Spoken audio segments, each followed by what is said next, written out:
ആ സമസ്തയുടെ ക്ഷിതിപതിയായ ശംസുൽ ഉലമ പറഞ്ഞില്ല, ഞാൻ ജനറൽ സെക്രട്ടറിയായ സമസ്തക്ക് മാത്രമേ ഇവിടെ ദീൻ പറയാൻ അധികാരമുള്ളൂ എന്ന് ശംസുൽ ഉലമ എവിടെയും പറഞ്ഞിട്ടില്ല.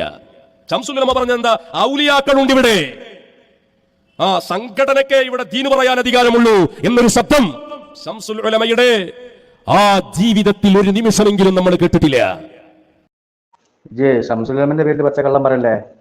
ശംസുൽ ഉലമ പറഞ്ഞ എന്തായി ഇത് കേട്ടിട്ടില്ലേ? കേൾക്കൂലല്ലോ. ഈ തോന്നിയാസം പറഞ്ഞ് നടക്കുമ്പോൾ അതൊന്നും കേൾക്കാൻ എനിക്ക് നേരം ഉണ്ടാവില്ലല്ലോ. ശംസുൽ ഉലമ പറഞ്ഞെന്താ, ഒറ്റക്കൊറ്റക്ക് ഒരു ദീൻ നടത്താൻ കഴിയില്ല. ആ പറയുന്നു അതിനെന്താ? അറിയില്ലേ ചോദിച്ചോ? അപ്പം സംഘടിച്ച് ഒരു സംഘടന ഉണ്ടായാലേ ദീൻ നടത്താൻ കഴിയുള്ളൂ. അങ്ങനെയാണ് വരക്കൽ മുല്ലക്കോറ്റങ്ങൾ അതിനു വേണ്ടിയാണ് ഇവിടെ സമസ്ത ഉണ്ടാക്കിയത്. അപ്പോൾ സംഘടനയ്ക്ക് ദീൻ നടത്താൻ കഴിയുള്ളൂ, അതിനാണ് സമസ്ത ഉണ്ടാക്കിയതെന്നാണ് ശംസുൽ ഉലമ പഠിപ്പിച്ചത്. ആ സംഘടനയാണ് ഇവിടെ ദീനിനെ സംരക്ഷിച്ചത്. എനിക്ക് കാണണോ? കേട്ടോ, കണ്ണു തുറന്ന് കണ്ടോ, കേട്ടോ, ചെവി കൂട്ടിച്ച് കേട്ടോ, പച്ച കള്ളം പറയരുത് കേട്ടോ. ശംസുൽ ഉലമന്റെ പേര് കള്ളം പറയാൻ വന്നിക്കുക.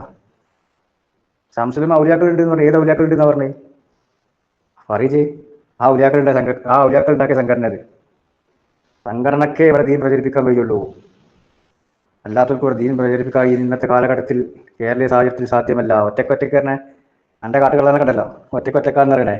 ആ കാലം കഴിഞ്ഞിരിക്കുന്നു ശംസുൽ ഉലമ പറഞ്ഞിട്ട്. ക്ലിപ്പ് കേട്ടോ, 10 തവണ ശംസുൽ ഉലമ പറഞ്ഞിട്ടില്ല. തൻ്റെ കുഞ്ഞാട് പോയി പറഞ്ഞാൽ മതി. ശംസുൽ ഉലമന്റെ പ്രസംഗം ഒന്നും ഇല്ലല്ലോ മോൻ്റെ, ജയ കണ്ടിട്ടില്ല, കാണാൻ നിൽക്കില്ല. കാരണം അതിൽ കട്ടുപിടിച്ചുള്ള ക്ലിപ്പ് മറ്റേടുണ്ട്.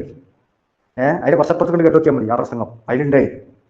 ഇല്ലേ, ഞാൻ കെട്ടിച്ചു തരാം. കണ്ടോ, തൊള്ള തുറന്ന് മറുപടി ഉണ്ട് പറയും. ഈ ഗ്രൂപ്പിലൊന്ന് പറയടാ ആണത്തന്നെ കളിച്ച് വാട്സപ്പിൽ പറഞ്ഞതിന് മറുപടി പറയും എന്ന് പറഞ്ഞല്ലോ. പക്ഷെ ഞങ്ങൾ പറഞ്ഞിട്ടുണ്ടല്ലോ, തൊട്ടാൻ കഴിയില്ല. അല്ലേച്ചൊന്ന് തൊട്, അതിനെ നമുക്ക് വേണ്ടിയിട്ട് തൊട്ടവർക്ക് ഓർമ്മ ഉണ്ടാവുള്ളൂ. ഇവരങ്ങോട്ട് അറിയും, മനസ്സിലാക്കിച്ച് എന്താ വിചാരിച്ച്. ഇതെൻ്റെ ഒലക്കമല ഗ്രൂപ്പല്ലേ അത്, അത് മനസ്സിലാക്കി പോയിട്ട് നീ തനിക്ക് ഇങ്ങനെ കേൾക്കാനേ കഴിയുള്ളൂ. തൊടാൻ നാവ് പൊന്തിച്ചാൻ കഴിയില്ല. അല്ലെങ്കിൽ നാവ് പൊന്തി സമതൊക്കെ അങ്ങനെ നാവ് പൊന്തിച്ച് വരലുണ്ട്. ആദ്യമൊക്കെ ഓനെ അടക്കം കെട്ടി മോദിയുണ്ടല്ലോ, ഇവിടെ 2 പുള്ളിയണ്ടർമാർ ഉണ്ടായിട്ട് എന്തെങ്കിലും ഒന്നും ഉണ്ടാൻ കഴിയുണ്ടോ? ശംസുൽ ഉലമ പറഞ്ഞ കേട്ടോ, എന്നിട്ട് ഞാൻ പറഞ്ഞ ബാക്കി. അങ്ങനെ അല്പകാലം കഴിഞ്ഞപ്പോൾ മഖ്ദൂം തറവാട് ക്ഷയിച്ചു. അത് ക്ഷയിച്ച ആ സമയത്ത് ബഹുമാനപ്പെട്ട വലിയ മഹാനായ വരക്കൽ മുല്ലക്കോയ തങ്ങൾ ഏറ്റവും വലിയ ആയിരിക്കും കുത്തുബ് സമാനുമാണ്, വലിയ ആരിഫാൻ, വലിയ വലിയ താൻ എന്ത് ചെയ്തു എന്നാൽ 70 കൊല്ലം മുമ്പ് താൻ എന്ത് ചെയ്തു? ആ കാലത്തുള്ള മുഴുവൻ സ്വാധീനികളായ അന്യങ്ങളെയും വിളിച്ചു കൂട്ടി. വലിയ ദീർഘദർശനം ഉള്ള ആളാണത്. വിളിച്ചു കൂട്ടിയും കൊണ്ട് പറഞ്ഞു, കേരളത്തിൽ പലതും സംഭവിക്കാൻ പോകുന്നുണ്ട്, പലതും ഇവിടെ സംഭവിക്കാൻ പോകുന്നുണ്ട്. ഇസ്ലാമിനെ സംരക്ഷിക്കേണ്ടത് ഈ രാജ്യത്തിൽ ഉള്ള ആരോഗ്യങ്ങളുടെ ചുമതലയല്ലേ? അത് നിങ്ങളെ കൊണ്ട് ഒറ്റക്ക് വഹിക്കാൻ സാധ്യമല്ല, ഒറ്റക്ക് നിങ്ങൾക്ക് നിർവഹിക്കാൻ സാധ്യമാകുന്നതല്ല. അതുകൊണ്ട് നിങ്ങൾ സംഘടിത രൂപം കൈക്കൊണ്ടുകൊണ്ട് ഒരു സംഘടനയിൽ ആയി നിലകൊള്ളണം എന്ന് മഹാനവറുകൾ ആഹ്വാനം ചെയ്തു. കേരളത്തിലെ അരിതികളോട് രൂപം കൊണ്ടു അന്നുള്ള മഹാന്മാരായ സാഹിത്യങ്ങളെല്ലാം അതിൽ ഉൾപ്പെട്ടു. സന്തോഷഭരിതനായി മഹാനവറുകൾ 1 മണിക്കൂർ സമയം കണ്ണിൽ നിന്ന് കണ്ണുനീരൊഴുക്കിയും കൊണ്ട് ആ സംഘടനക്ക് വേണ്ടിയിട്ട് അതിന്റെ വർഗത്തിന് വേണ്ടി ആക്കിയത് എന്നാണ് ചരിത്രം പറയുന്നത്. കേട്ടില്ലേ? ഇസ്ലാമിനെ സംരക്ഷിക്കേണ്ടത് ഈ രാജ്യത്തുള്ള ആലിമീങ്ങളുടെ ചുമതലയല്ലേ? അതുകൊണ്ട് ഒറ്റക്കൊറ്റക്ക് നിങ്ങൾക്ക് അത് നിർവഹിക്കാൻ സാധ്യമല്ല. അതുകൊണ്ട് നിങ്ങൾ സംഘടനയിൽ ഉണ്ടാക്കി സംഘടനയിൽ പ്രവർത്തിക്കണം. നിങ്ങൾ സംഘടനാ രൂപത്തിൽ ഇസ്ലാം പ്രചരിപ്പിക്കണം. സംഘടന ഉണ്ടാക്കിയിട്ട് ഇസ്ലാം പ്രചരിപ്പിക്കണം എന്ന് പഠിപ്പിച്ച ആളാണ് ശംസുൽ ഉലമ. വരക്കൽ മുല്ലക്കോയ തങ്ങളിൽ നിന്ന് ഉദ്ധരിക്കാടോ, സംഘടന വേണ്ടാന്ന് പറഞ്ഞേ തന്നെ. ശംസുൽ ഉലമ സംഘടനയ്ക്ക് ദീൻ പറയാൻ അധികാരമുള്ളൂ എന്നല്ല ശംസുൽ ഉലമ പറഞ്ഞേ, സംഘടനയ്ക്കേ കഴിയുള്ളൂ. അപ്പൊ അധികാരം സംഘടനയ്ക്ക് ഉണ്ടാവുള്ളൂ, കഴിയുന്നവർക്കല്ല അധികാരം ഉണ്ടാവുള്ളൂ. ഒരു പ്രസ്ഥാനത്തിനെ കഴിയുള്ളൂ. ആ പ്രസ്ഥാനമാണ് ഇവിടെ ദീന് പ്രചരിപ്പിക്കേണ്ടത്, അല്ലാതെ ഒറ്റ തെറ്റി ചെയ്ത ആളുകളല്ല എന്നാ പഠിപ്പിക്കേണ്ടത്. എനിക്ക് എന്ത് പറയാണ്ട് ഇനി കേട്ടതിന്റെ ബാക്കി. അവിടെ നമുക്കൊരു ചോദ്യമുണ്ട്. ഇപ്പൊ ശംസുൽ ഉലമയിൽ മാതൃക കണ്ടു കാണാനല്ലേ? ആണാണെങ്കിൽ എന്റെ ചോദ്യത്തിന് മറുപടി പറയാൻ പറ്റിയൊരു കുരുവട്ടൂർ നിങ്ങളെ കൂട്ടത്തിലുണ്ടെങ്കിൽ ഞാൻ വെല്ലുവിളിക്കുകയാണ്. നിങ്ങൾ പറഞ്ഞ പണി നമ്മൾ എടുക്കും. ശംസുലമ പറയട്ടെ, എന്നിട്ടാ ചോദ്യം. അത് ബയാൻ ചെയ്ത് തരാൻ പറ്റിയ ഒരു ആണായി പിറന്ന ഒരാൾ നിങ്ങളെ കൂട്ടത്തിലുണ്ടോ? ഗ്രൂപ്പ് ഞാൻ തുറന്നരാ, ഇത് പറയോ? കഴിയൂല. ആ ശംസുലമ ഇതിന്റെ ബാക്കി പറഞ്ഞ കേട്ടോടി. അവിടെ ഉണ്ടായിരുന്നവരുടെ നിന്ന് മനസ്സിലാക്കാൻ കഴിയുന്നു ആ നിലക്കുള്ള മഹത്തായ സംഘടന. നോക്കൂ, ആ സംഘടന അവിടുത്തെ ദീർഘദർശനം ചെയ്ത ക്രമത്തിൽ തന്നെ കേരളത്തിൽ എന്തെല്ലാം ചെയ്തു, എന്തെല്ലാം സേവനങ്ങൾ ചെയ്തു നിങ്ങളൊന്ന് ചിന്തിച്ച് നോക്കണം. കേരളത്തിൽ അഹ്ലു സുന്നത്ത് വൽ ജമാഅത്തിന് വിരുദ്ധമായിട്ട് ഏതെല്ലാം പാർട്ടികൾ കേരളത്തിൽ വന്നോ അതിനെ സംബന്ധിച്ചെല്ലാം തന്നെ മുസ്ലിം പൊതുജനങ്ങൾക്ക് അറിവ് നൽകി. അഹ്ലു സുന്നത്ത് വൽ ജമാഅത്ത് ഇന്നതാണെന്നും അതിൽ അടിയുറച്ച് നിലകൊള്ളൽ ആവശ്യമാണെന്നും അഹ്ലു സുന്നത്ത് വൽ ജമാഅത്തിന് വിരുദ്ധമായ കക്ഷികൾ ആ കക്ഷികളുടെ നിലപാടിച്ചതാണെന്നും മുസ്ലിം പൊതുജനങ്ങൾക്ക് മനസ്സിലാക്കി കൊടുത്തു. ആരാണ് ചെയ്തത്? സമസ്ത കേരളീയ മേൽപ്പുരയാണ്. മഹാനവർകൾ പറഞ്ഞ ക്രമത്തിൽ പരിശുദ്ധ ഇസ്ലാമിന്റെ യഥാർത്ഥ രൂപം തള്ളി പറഞ്ഞുകൊണ്ടുള്ള എത്രയോ കള്ളശൈഖന്മാരെ കേരളത്തിലുണ്ട്. തനി ഹൈന്ദവ സിദ്ധാന്തവുമായി കേരളത്തിൽ കുറെ കള്ളശൈഖന്മാരോ അദ്വൈത സിദ്ധാന്തങ്ങൾ, പുനർജന്മവാദം, ഈ നിലക്കുള്ള സിദ്ധാന്തങ്ങളുമായി കള്ളശൈഖന്മാരെ കേരളത്തിൽ വന്നു. ആ കള്ളശൈഖന്മാരെ എല്ലാം തന്നെ നിലക്ക് നിർത്താനും അതിന്റെ പൊള്ളത്തരം ജനങ്ങളെ മനസ്സിലാക്കി കൊടുക്കാനും സമസ്ത കേരള ജമിയത്തുൽ ഉലമക്ക് സാധിക്കും. അതല്ലാതെ സമസ്ത കേരള ജമിയത്തുൽ ഉലമയല്ലാതെ മറ്റൊരു സംഘടനയും ആ നിലക്കുള്ള പ്രവർത്തനങ്ങൾ കേരളത്തിൽ നടത്തിയിട്ടില്ല.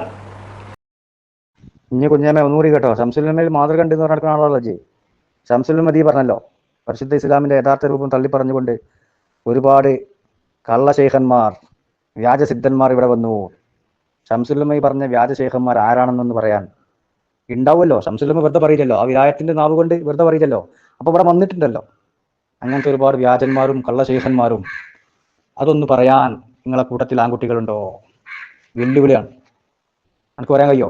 നൗഷാദിന് പറയാൻ കഴിയോ? പറഞ്ഞാൽ ഞങ്ങളെ കുരുവട്ടുപിടിച്ചാൽ തിരിച്ചുകൊണ്ടി വരും. അതിന്റെ നിങ്ങളിവിടെ പറഞ്ഞിട്ട് നമ്മളെ കയ്യിലുണ്ട്. ശംസുലമ ആരെ പറ്റിയെന്നാ പറഞ്ഞേ? നിങ്ങളിവിടെ മഹാന്മാരാക്കിയ ആളുകൾ, സമത് കൊമ്പേസ് എല്ലാ അള്ളാഹുവിന്റെ ഔലിയാക്കളാണെന്ന് സർട്ടിഫിക്കറ്റ് കൊടുത്ത ആളുകൾ, അവരെ പറ്റിയാണ് ശംസുലമ ഈ പറയേണ്ടത്. ഒരുപാട് ഹൈന്ദവ സിദ്ധാന്തം, പുനർജന്മവാദം, അങ്ങനത്തെ കുഫിയത്തുമായിട്ട് ഇവിടെ ഒരുപാട് വ്യാജന്മാർ വന്നിട്ടുണ്ട് എന്ന് പറഞ്ഞതുണ്ടല്ലോ. അത് ആരാണോ പറയാൻ തരില്ല. വെല്ലുവിളിയാണ്, പറയാൻ കഴിയില്ല. ഇവിടെ വന്നിട്ടുണ്ട്. കേരളീയ ചരിത്രം പഠിച്ചാൽ മനസ്സിലാവും ഇവിടെ വന്നവർ ആരൊക്കെയെന്ന്. ആ ആളുകളെ കുറിച്ചാണ് ഈ പറയേണ്ടത്. ആ ആളുകളെ കുറിച്ചാണ് നിങ്ങൾ ഔലിയാക്കൾ എന്ന് പറഞ്ഞത്. നിങ്ങളും ശംസുലമ ഒരു ബന്ധമില്ല. അപ്പൊ ശംസുലമ ഇവിടെ പഠിപ്പിച്ചത് എന്താ? ഇവിടുത്തെ ദീനീ പ്രചരണം, ദീനീ ദഅവത്ത് നടത്തേണ്ടത് സംഘടിത രൂപത്തിലാണ്. ഓൽക്കേ അത് കഴിയുള്ളൂ.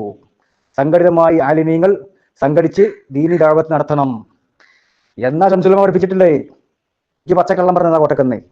ഇനി ഞാൻ എന്നെ വെല്ലുവിളിക്കുന്നു. ഇജ് പറഞ്ഞ രൂപത്തിൽ ശംസുലമ പറഞ്ഞ ഒരു ക്ലിപ്പ് ഉണ്ടെങ്കിൽ കൊണ്ടുപാടൂ, കൊടുന്ന് തീ പോസ്റ്റ് ചെയ്യേ. ഞങ്ങൾ പറഞ്ഞ ആലിമീങ്ങളെ ചുമതലയാണ് ഇസ്ലാമിനെ സംരക്ഷിക്കേണ്ടത്. ആ ആലിമീങ്ങൾ സംഘടിതമായി, ഒറ്റക്കൊറ്റക്ക് ഇവിടെ ഇസ്ലാമിനെ സംരക്ഷിക്കാൻ കഴിയൂല. അതുകൊണ്ട് സംഘടിതമായി നിലകൊള്ളണം, സംഘടനാ രൂപത്തിൽ പ്രവർത്തിക്കണം. ഓൽക്കതിന് കഴിയുള്ളൂ എന്നാ ശംസുലമന്റെ വാദം. അതാ ശംസുലമ പഠിപ്പിച്ചത്. ഇതിന് വിരുദ്ധമായിട്ട് പഠിപ്പിച്ചിട്ടുണ്ടെങ്കിൽ കൊണ്ടുപോവാ. കൊള്ളപ്പുട്ടടിച്ചു പോയാൽ പോരാ, തെളിയിക്കട ആണാണെങ്കിൽ. സുലൈമാൻ ഉസ്താദ് നിഷ്കളങ്കനായ ഒരു പണ്ഡിതൻ, ചെറുശ്ശേരി ഉസ്താദിനൊക്കെ പറയുമ്പോൾ അതിൽ കൂട്ടി പറയുന്ന കുത്തുബി മുഹമ്മദ് മുസ്ലിയാരൊക്കെ പറയുമ്പോൾ ചേർത്ത് പറയാൻ പറ്റിയ നിഷ്കളങ്കനായ ഒരാൾ, നല്ലൊരു ആലിം, കിബർ എന്താണ് അറിയാത്ത ഒരു മനുഷ്യൻ, നല്ലൊരു മനുഷ്യൻ. മൂപ്പര ഈ രാത്രി മേറാജിന്റെ രാത്രിയായെന്നെങ്കിലും ഒന്ന് ഓർമ്മിപ്പിച്ചു കൊടുത്ത്. നൗഷാദ് ഇത് 1000 വട്ടം ഇങ്ങനെ പറയുന്നുണ്ട്. എന്ത് സുലൈമാൻ ഉസ്താദ് മഹാനാണ്, വലിയ പണ്ഡിതനാണ്, നിഷ്കളങ്കനാണ്, കിബറില്ലാത്ത ആളാണ്. ശംസുലമന്റെ കൂടെ, കുത്തുബീതങ്ങളുടെ കൂടെ, ചെറുശ്ശേരി ഉസ്താദിന്റെ കൂടെ ഒക്കെ കൂട്ടിപ്പറയാൻ പറ്റിയ വലിയൊരു ആലിമാണ്. എന്നാലും മറ്റേ 2 സാധനങ്ങളുണ്ടല്ലോ, സമതും കുഞ്ഞേമും. ഓരോ നാവ് നിങ്ങൾ ഇക്കാലം വരെ പറഞ്ഞിട്ട് നിങ്ങൾ സമത് എന്താ പറഞ്ഞത്? മരക്കൈതാണ്. ഇതിനാണ് മരക്കൈത എന്ന് പറയാം. വിവരമില്ലാത്തവൻ. സുലൈമാൻ ഉസ്താദിനെ പറ്റി പിരാന്തനാണ്. ഓ അപ്പൊ ഇന്ന് വരെ മാറ്റിയിട്ടില്ല. മറ്റേ നാവ് നിങ്ങൾ കാണിച്ചേരി. കുഞ്ഞേമ്മ എന്താ പറഞ്ഞത്? സിഎംഎൽദാനെ കുറ്റം പറഞ്ഞ ആളാണ് സുലൈമാൻ ഉസ്താദ്. അതേപോലെ വേഗം കോയപ്പാപ്പാനെ കുറ്റം പറഞ്ഞ ആളാണ് സുലൈമാൻ ഉസ്താദ്. അതുപോലെ കണക്കിൽ സുലൈമാൻ ഉസ്താദ് മോശമാണ്. ഇവന്റെ കണക്കിനോ ഇവനക്ക് വരച്ച് കാണിച്ചു കൊടുത്ത് മഹാനാണ്, മറ്റൊരു വരച്ച് കാണിച്ചത് അങ്ങനെ. അല്ലെ ഓനും പറയണ്ടേ? ഓല് പറയണ്ടേ? ഓല് ഇന്ന് വരെ പറഞ്ഞില്ലല്ലോ. ഇവിടെയും കേട്ടോ നിങ്ങൾ പറഞ്ഞില്ല. അപ്പൊ തന്നെ കാപ്പട്ടിയാന്ന് മനസ്സിലായി. ഇതുകൊണ്ടൊന്നും കാര്യമില്ല. പത്തനച്ച കാപ്പറ്റിയാണ് ഈ നാവൂടൻ എന്തെല്ലാം എപ്പിസാരം പറഞ്ഞു നമ്മളെത്തില്ലാക്ക. അങ്ങനെ താജുലമനെ പറ്റി എന്തെല്ലാം പറഞ്ഞു. ഇപ്പൊ താജുലമനെ പറ്റി മുണ്ടുണ്ടോ? താജുലമന്റെ ഉറൂസതിന്റെ ശേഷം എത്ര കഴിഞ്ഞു പോയി? മുണ്ടിയോ? മുണ്ടിയിട്ടില്ല. അപ്പൊ അന്നൊക്കെ അത് കാപ്പറ്റ്യം, നിഫാക്ക്. ഇതിലെന്തോ ലക്ഷ്യമൊക്കെ ഉണ്ടാവും. അതിന്റെ പേരിൽ പറയാണ്. ഇവൻ തന്നെ സുലൈമാൻ സാഹിനെ തള്ളി പറഞ്ഞ ആളാണല്ലോ നാദാപുരത്തുനിന്ന്. അതുങ്ങളെ വരുന്നില്ലേ നമ്മൾക്ക് യക്കീനില്ലാത്ത ആളാണ്. യക്കീനില്ലാത്തതുകൊണ്ടാണ് അവിടെ പോയി അങ്ങനെ ചോദിച്ചത്. യക്കീനുണ്ടാണ് ശേഖനെ കിട്ടണം. ഇവന് പറഞ്ഞ കണക്കിന് ഇവന്റെ ഭാഗം ആര്യമാകണമെങ്കിൽ കാലഘട്ടത്തിലെ മശായഖന്മാർ അംഗീകരിക്കണം എന്നാ. ഇവന്റെ ഏത് കാട്ടുകള്ളന്മാരാണ് സുലൈമാൻ സാർ അംഗീകരിച്ചിട്ടുള്ളത്? അത് പറയണം പോലെ. അല്ല, ഇവൻ ഷെയ്ഖാണ് മശായഖന്മാരാന്ന് പറഞ്ഞ ഏത് കള്ളന്മാരാണ് സുലൈമാൻ സാർ എന്നോട് അംഗീകരിച്ച് ഈ കാലഘട്ടത്തിൽ? ഇല്ല. എന്നിട്ട് സുലൈമാൻ സാർ മഹാനും വലിയ ആലിമുമാണ്. അപ്പൊ തന്നെ കാപ്പട്ടി മനസ്സിലാക്കിക്കോളി.